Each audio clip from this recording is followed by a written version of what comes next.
BKS Telugu news. ఈరోజు BRS party మొదటి నుంచి కూడా మా కేసీఆర్ గారు మా బీఆర్ఎస్ పార్టీ 42% బీసీ రిజర్వేషన్ ఇవ్వాలి. మీరు ఏదైతే కామారెడ్డి డిక్లరేషన్లో 42% చట్టసభలో రిజర్వేషన్ కల్పిస్తాం, బీసీలకు విద్యా ఉద్యోగాలు కూడా రిజర్వేషన్ కల్పిస్తామని చెప్పేసి గంపగుత్తగా మొత్తం బీసీ ఓట్లు తీసుకొని ఈరోజు గద్దె మీద ఎక్కిన రేవంత్ రెడ్డి ప్రభుత్వం. మేము డిమాండ్ చేస్తున్నాం, 42% రిజర్వేషన్ ఇవ్వాలి అని చెప్పి డిమాండ్ చేసినాం మేము బీఆర్ఎస్ పార్టీ. ఈరోజు మీరు జీవో ఇచ్చింది, బీఆర్ఎస్ పార్టీ స్వాగతిస్తున్నది. 42% రిజర్వేషన్ చట్టసభలతో పాటు విద్యా ఉద్యోగాలను జీవో ఇవ్వాలని చెప్పేసి డిమాండ్ కూడా చేస్తూ ఈరోజు చట్టసభలలో ఇచ్చిన జీవోను మేము స్థానిక సంస్థల జీవోను స్వాగతిస్తూ ఒక డిమాండ్ కూడా చేస్తున్నాం. ఒక్కబడిగా జీవో ఇచ్చి చేతులు దులుపుకోవద్దు. ఈ జీవో ఎన్నికల ప్రక్రియ జరిగే వరకు కాంగ్రెస్ ప్రభుత్వందే బాధ్యత. 42% స్థానిక సంస్థలలో రిజర్వేషన్ కల్పిస్తూ జీవో ఇచ్చుడు, దాన్ని ఇంప్లిమెంట్ చేసే బాధ్యత కూడా కాంగ్రెస్ ప్రభుత్వాన్ని. మేము జీవో ఇచ్చినాం, చేతులు దులుపుకోస్తున్నాం. ఈ సావు మీ సావాన్ని అంటే గిట్ట తెలంగాణ సమాజము బగ్గుమంటది, బీసీ సమాజము. దానికి సంపూర్ణంగా మూల్యం చెల్లించే బాధ్యత రేవంత్ రెడ్డి ప్రభుత్వాన్ని.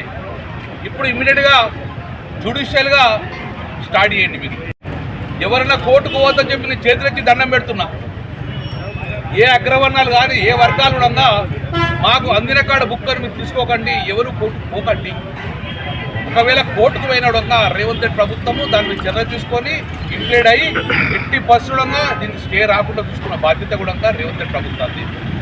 అల్టిమేట్గా మేము ఒకటే చెప్తున్నాను, ఈ జీవో మీద మీరు స్టాండ్ కాండి, ఈ జీవో ఫెయిల్ కాకుండా చూసుకోండి. ఈ జీవో ద్వారానే స్థానిక సంస్థల ఎన్నికలకు వెళ్ళండి. 31 జిల్లా పరిషత్ చైర్మన్ ఉన్నాయి మాకు. 42% ఏదో మాకు ఏ జిల్లా పరిషత్ చైర్మన్ ఇచ్చో కేటాయించిన తర్వాత ఎన్నికలకు పోండి. 146 మున్సిపల్ చైర్మన్ ఉన్నారు, 12,700 బీసీ సర్పంచ్లు ఉన్నారు. అవన్నిటి కూడా 42% మాకు కేటాయించి ఇది మీ బీసీలకు కేటాయించమని చెప్పిన తర్వాత ఎన్నికలకు పోండి.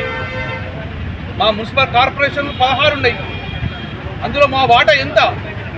ఆ 42% ఏ కార్పొరేషన్ మాకు బీసీలకు కేటాయించమని చెప్పిన తర్వాతనే మీరు ఎన్నికల ప్రక్రియకి వెళ్ళండి. కానీ జీవో ఇచ్చినాం మీరు కొట్ట సావంటే మాత్రము తీవ్ర పరిణామాలు ఉంటాయని చెప్పి హెచ్చరిస్తున్నాం.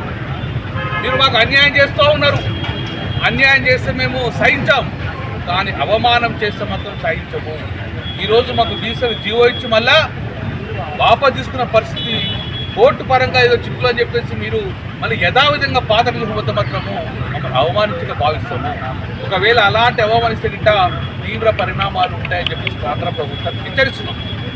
రిజర్వేషన్ను స్థానిక సంస్థల రిజర్వేషన్ స్వాగతిస్తూ దాన్ని ఇంప్లిమెంట్ చేసే బాధ్యత కూడా ప్రభుత్వం మీద ఉన్నది. తప్పించుకున్న పరిస్థితి చేయకండి, దయచేసి మా మనోభావాలకు వ్యతిరేకంగా పోకండి. డెఫినెట్గా మీరు ఈ జీవో ద్వారా ఎన్నికలు పోవాలి, 40% ఇంప్లిమెంట్ చేసే బాధ్యత మీదే. కానీ మేము ఒకటే సూటిగా రేవంత్ రెడ్డి గారి ప్రశ్న అడుగుతున్నాం, 42% ప్రభుత్వమే జీవో ఇచ్చి ఎన్నికల ప్రక్రియ జరగాలంటే మరి 22 మాసాలు ఎందుకోసం నువ్వు కాలయాపన చేశావు? ముఖ్యమంత్రి కాగానే నువ్వు జీవో ఇవ్వచ్చు కదా. అప్పుడు ఇదే ప్రభుత్వం అప్పుడే జీవించి ఎన్నికలు పోవచ్చు కదా. 22 నెలల్లో ఎందుకు కాలయాపన చేశావు? ఈ జీవో ఏదో అప్పుడే ఇస్తే అయిపో కదా. కానీ ఈరోజు జీవో ఇవ్వడం వలన రాజ్యాంగపరమైన చిక్కులు రాకుండా చూసుకున్న బాధ్యత మీదే, న్యాయపరమైన చిక్కులు రాకుండా చూసే బాధ్యత మీదే. అల్టిమేట్గా బీసీ సమాజం ఒకటే కోరుకుంటుంది, రాబోయే స్థానిక సంస్థ ఎన్నికలలో మా వాటా మేమెంతో మాకెంతో 42% వాటా ఇచ్చిన తర్వాతనే మీరు వెళ్ళండి. ముఖ్యమంత్రి గారు మరొకసారి రిమైండ్ చేస్తున్నాం, 5 రోజుల క్రితం మీరు ఢిల్లీ చిట్చాట్లో మీరు చెప్పారు, సుప్రీంకోర్టులో ఒప్పించుకున్న తర్వాతనే పోతాము అని చెప్పారు. మీరు ఏం చేస్తారో చేయండి, కానీ మాకు మాత్రం 42% స్థానిక సంస్థలలో రిజర్వేషన్ చేసి మా వాటా మేమెంతో మా వాటా ఇచ్చిన తర్వాతనే మీరు వెళ్ళమని చెప్తున్నాను. మీరు కూడా రేపు రాబోయే క్షుణ్ణంగా పరిశీలించి నోటిఫికేషన్ అట్లానే ఇచ్చుకుంటూ నోటిఫికేషన్లో స్టాండ్ అయ్యే విధంగా చర్య తీసుకోవాలని చెప్తుంటూ మరొక్కసారి తెలంగాణ సమాజానికి చేతులెత్తి దండం పెట్టి చెప్తున్నాను, మా నోటి కాడు ఉన్న బుక్కను మీరు తీసుకోకండి, ఎవరు కోర్టుకోకండి, కోర్టుకు పోయి మా మీద ఇబ్బంది పెట్టకండి. కోర్టుకు పోతే కూడా తీవ్రమైన పరిణామాలు ఉంటే కూడా మీరు వారి గురించి తెలుస్తుంది. Thank you sir. బతుకమ్మ చీరల గురించి